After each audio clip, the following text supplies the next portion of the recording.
Hello and welcome from Frankfurt, Germany to the comparison of the Canon EOS 5D Mark IV and Canon's flagship, the 1DX Mark II. This review is not meant to be a beat this camera review, it's more a help for you if you ever need to decide between those two cameras. Just because the 1DX2 is more expensive than the 5D4 does not mean that the camera suits you better than the much cheaper 5D. Stay tuned and enjoy this review. Let's talk about the camera bodies first. The 1DX2 is obviously more heavy with 1400 grams than the 5D Mark IV with only 800 grams. However, you can experience a great grip with both bodies. Once you have either body in your hand, you will notice that these bodies are made to survive a war. Of course, they are sealed against dust and splash. We continue talking about the ports and indications of both cameras. On top of both bodies is a hot shoe to attach a speed light, an external microphone or a video light. The 5D4 is equipped with a common mode dial and a lock switch to prevent a change of the mode by mistake. As you can clearly see, there's no mode dial on the 1DX2, with no automatic mode either, since it's made for advanced photographers. But it still offers a full manual and several half-automatic modes. Via the head display you can make any adjustment of the ISO, shutter speed and aperture. It saves you a lot of energy since you can turn off the monitor at your side. With an upgrade to the 1DX Mark III version, we hope to have the illumination button closer to your finger near the shutter release button, since it's really hard to reach. On both cameras you find a headphone jack, a port for an external microphone, USB 3 and HDMI. Only the 1DX2 is equipped with a LAN port to have a faster transfer rate of all your footage to your computer or an external hard drive. You get a 3.2-inch LCD display with a resolution of 1.6 million dots on both cameras. It's quite strange that you can use tap focusing and tracking using both cameras, but only the 5D Mark IV allows you to use the monitor as a touch display to make any adjustments of the settings. One important topic is the battery life of both cameras. The LPE6N battery of the 5D Mark IV is a common battery on the market and lasts for almost 1000 photos or 1 hour of video recording. If you get a second original battery, it will cost you approximately 70 euros. Whereas the LPE19 of the 1DX2 will cost you 200 euros. With its capacity of 2750 mAh for almost 1300 photos. Canon is so kind and put a dual charger to your 1DX2 to charge a single battery within 5 to 8 hours. I told you already, both cameras have a nice grip, which is really important if you use them for daily work. And by the way, it makes a lot of fun to use them. Sometimes you go out with the big 1DX and you have that body in your hand which never breaks, and on the other day it's nice to have a more compact camera like the 5D Mark IV in your hand, which weighs half of the 1DX weight. The 5D offers you 30 megapixels whereas the 1DX2 has a 20 megapixel sensor. That doesn't mean that one of the cameras is better or worse than the other. It just means that they are made for different kind of photography. We're happy to show you around the PALMENGARTEN in the heart of Frankfurt to test out the dynamic range, the speed and the sharpness of both bodies. The colors are looking more natural on the 1DX screen and more saturated on the 5D screen. I have the impression that the touch function worked more precise on the 1DX than using the 5D's touch display. At the end, they are both great and fast, but as I said, more fast using the 1DX. Talking about the dynamic range, you'll be able to do a lot in post using Adobe Lightroom. Dark spots are looking a bit too rich in contrast if you're trying to put them in the correct light using Lightroom. I put a bunch of raw files in the description below so you can play around with these files at home if you want. The sharpness is also great, but we come to that in a minute. As long as we're in the PALMENGARTEN in Frankfurt, we will test the focus tracking of both bodies. Make sure to have the autofocus switched on. Use your finger to select the subject you want to track. As long as you don't have any obstacles in between, both cameras are doing a fantastic job. Only at the second attempt with the tree in between, the camera was able to refocus on myself. The less obstacles are blocking the camera view, the better the focus tracking of both cameras. We notice a slightly faster focus using the touch on the 1DX2 than with the 5D4. We'll continue talking about the autofocus system. This time we went to the skate park at the European Central Bank, a great and huge place for skaters and basketball players. Thanks to all the guys who supported us during this review for these kind of shots. Both cameras allow you a minimum exposure time of an 8,000th of a second for fast moving subjects. Now let's talk about the shutter, including continuous shooting mode of both cameras. Just before we continue, I'd like to give you a short demonstration of various shutter capabilities.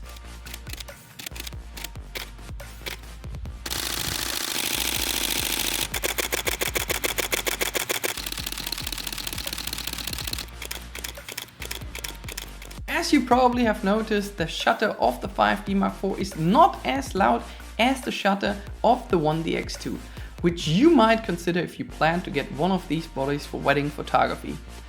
Now, I would like to highlight the continuous shooting mode of both cameras.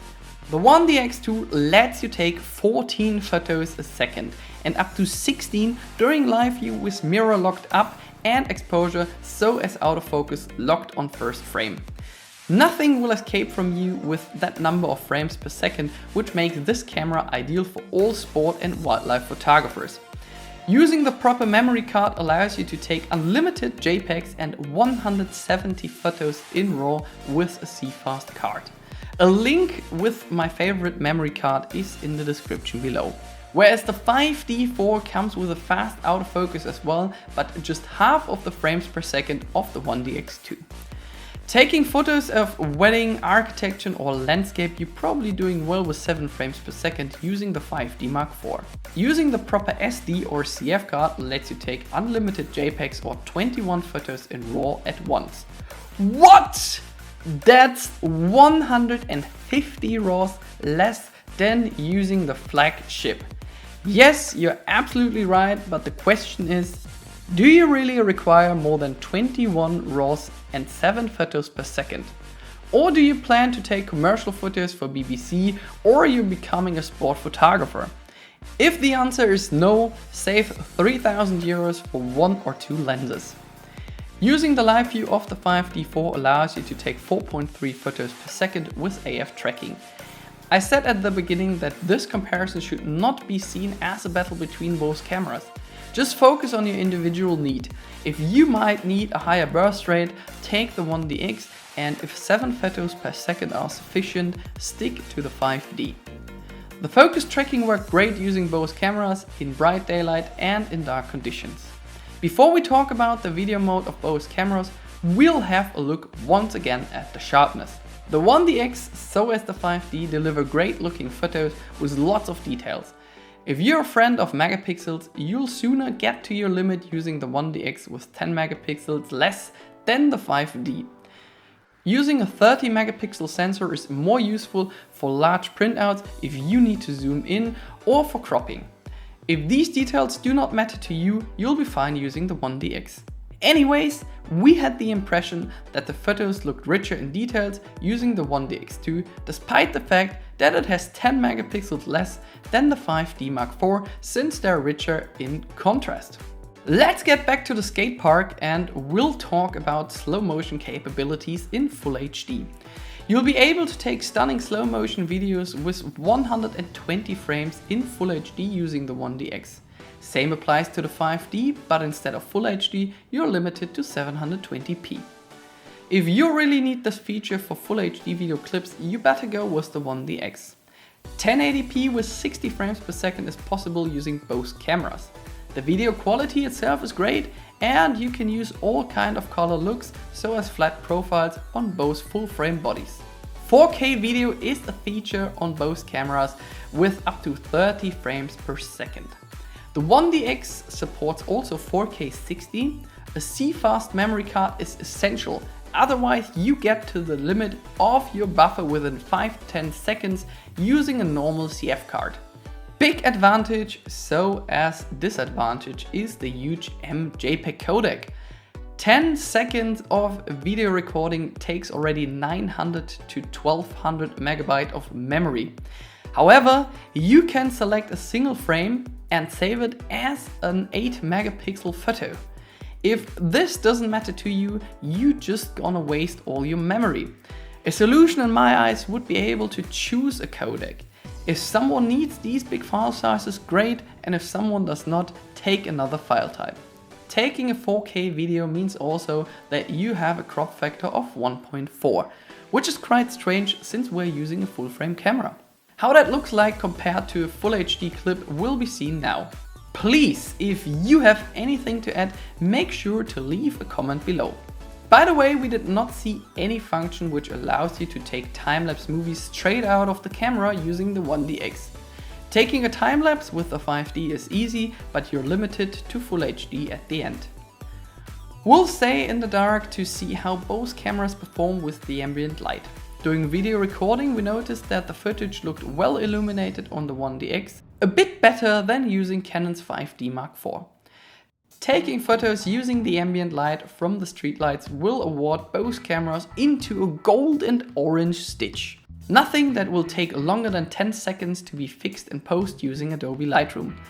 I do have the impression that dark spots tend to look black instead of dark, since both cameras fill their final image with lots of contrast. We kept taking photos at the stock exchange in Frankfurt to see how well both cameras cope using a cooler ambient light. The colors are looking much better and more neutral under these circumstances. At higher ISO values, you find some magenta looking color distortions in dark spots.